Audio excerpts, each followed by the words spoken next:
Hello, this is teddygaming and welcome back to another review on the Teenage Mutant Ninja Turtles tmnt, the RW ongoing series, issue 136. And this issue was interesting and also very weird in a way. And I don't know how to really explain it because I've read this comic a few times now just to go over it and understand it, but the more I read it, the more I get confused about it. And I don't really know how to explain it for this review, so it's going to be interesting, shall we say, in actually terms of reviewing it. So yeah. Okay, so first off, I'm going to start with the ending of this issue, where we're going to see Sherelle and Krang interact.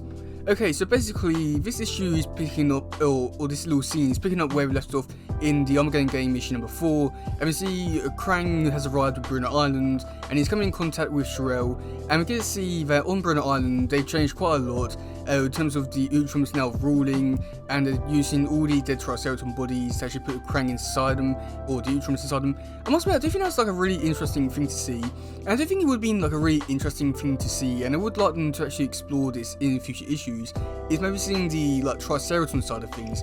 Just because we've only seen the Ultram side of things, where they hate all Triceratons going to war to try and fight Agenda 30, but we haven't seen anything about the like the Triceratops side of things.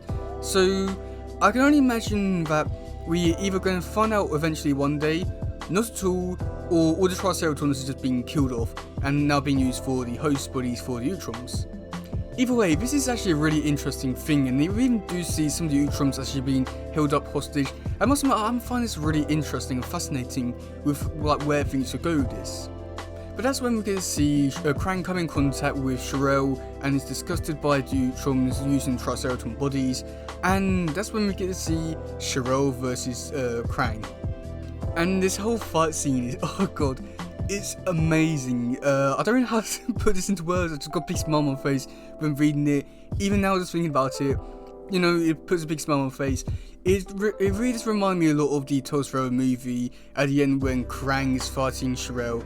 It is really giving me a lot of those vibes, and I'm really interested to see where this does go for the future for the series, because I know in the Armageddon game issue number 5, this is where we're going to be picking up from, and I'm really looking forward to this. As I think this could be a really big thing for the comics, and possibly one of the best things from that issue. And oh my god, I'm just looking forward to it so much. I don't know how to put this into words. It's just amazing. I think because it's all timed back to all that stuff with Tales Forever, it's just giving me so many of those kind of vibes, and I'm just loving it so much. And yeah, I'm just gonna keep repeating myself so much. But yeah, this is honestly the best part about the issue. Okay, so then going into the next bit, and it was actually the main part of the story. And I find this bit really interesting, just because on the one hand, I like it, but on the other hand, there are like so many little things in this one that sort of just made me go, huh, like this is really good.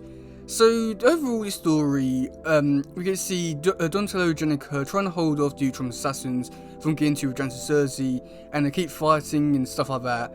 And I must admit, I do like that, just because it feels though that there's like a really big threat coming after Agenda 30 and all that, and it is like the kind of story which I was expecting to see from this type of story, and I must admit, I do like that. It was like really interesting, fascinating to see what the Turtles were doing to hold the enemies off, and I don't know, it's just like, it was like that type of story which I was expecting to see, wanted to see, and what I got, and I really did enjoy it. It was just, again, I don't really know how to put this into words. It's just what I wanted and what I got, and it was just like, it was really good. I don't really know how to really put this into words. I enjoyed the action in this issue as well. Like, the action was top notch, I would say. Yeah, again, I don't really know how to put this into words. I just liked it so much. It was quite gory as well, with some of the deaths that he put in this one, especially with like Jenica stabbing one of the Ultrams, and then like the next panel we get to see Agenda 30 just stamping on it, like really gruesome deaths. And I must admit, again, I don't know how to put this into words. I just loved it so much. It was just really fascinating and really enjoyable to see.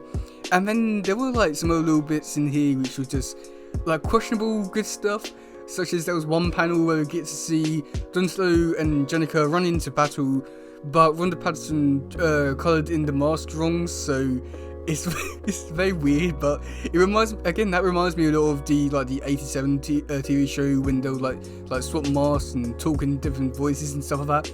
It reminds me a lot of that. Like really, a really unique mistake, especially for like modern times. But it was just amazing.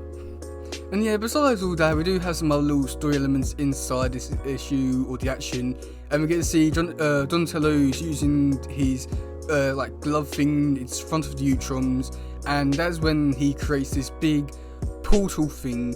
And this is where the issue gets a lot weirder and a lot more harder for me to explain and really understand.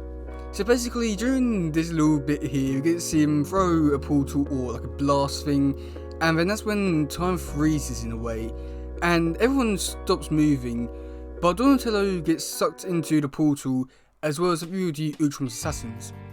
Now, the Utrom's assassins go down one portal into the giant shark thing from a few issues ago, but then Donatello gets sucked down into a different portal.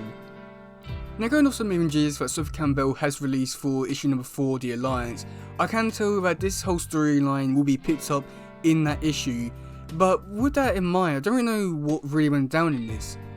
Just because I'm not exactly too sure if maybe Donatello got sucked into the future, if he was teleported to another place, if he was teleported to the astral plane, to like a magical land.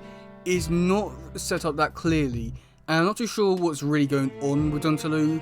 If I don't know where he got teleported, and that's like the biggest thing, my biggest problem with this issue was the fact that I don't really understand everything in this little scene here.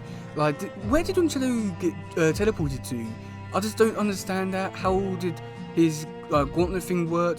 I don't understand that, and yeah. But in saying that, we'd also have Carmen, who also maybe goes to the future, but she, I don't know what to really say here to explain it. She has magical visions or something, and she's teleported back to her dream, but yet she's the only one that can move, and that's when she sees Leonardo and Bob there, and that big shark thing, and that's really it. We've seen this scene played out before in issue 133, but this time there's no dialogue, everyone was moving, and again, I don't really know what's really happening here. Again, this whole issue is one of those things where there's all stuff which I love about it because it did little good things about it, stuff which I wanted to see, but at the same time, with this whole stuff with Donatello and Carmen going to places, I don't really know what to really make of it. They didn't really set up too clearly, and from what I can see is that maybe this, the Carmen stuff will be picked up in the future issue, but at the same time, I'm not too sure what really to make of it. But yeah, overall, this issue had a lot of really great and memorable stuff in this issue, such as the Krang and Cheryl stuff. Loved that to bits, and I really can't wait to see what happens with that stuff. The whole stuff with Donatello, Angelica defending stuff, that was what I wanted to see, and it was amazing. And I'm really looking forward to see what they do next with all this stuff, as I would like them to explore this bit more and do more stuff like this where they know what we want to see and how it should play out, and they actually do that. So, I'm really looking forward to see what happens next. The stuff with Donatello and Carmen in the future stuff, very confused by that. Hopefully it will be explained in future issues. But yeah, that's gonna be it for today, guys. I'm quite interested to hear what you say about this and all in the comment section below, as I feel also this issue was, I would say, liked by fans, but at the same time, with what did go down, I'm not too sure really. But yeah, that's gonna be it for today, guys. If you do love some, please share, like, subscribe, and all that stuff. Goodbye, yo, bye.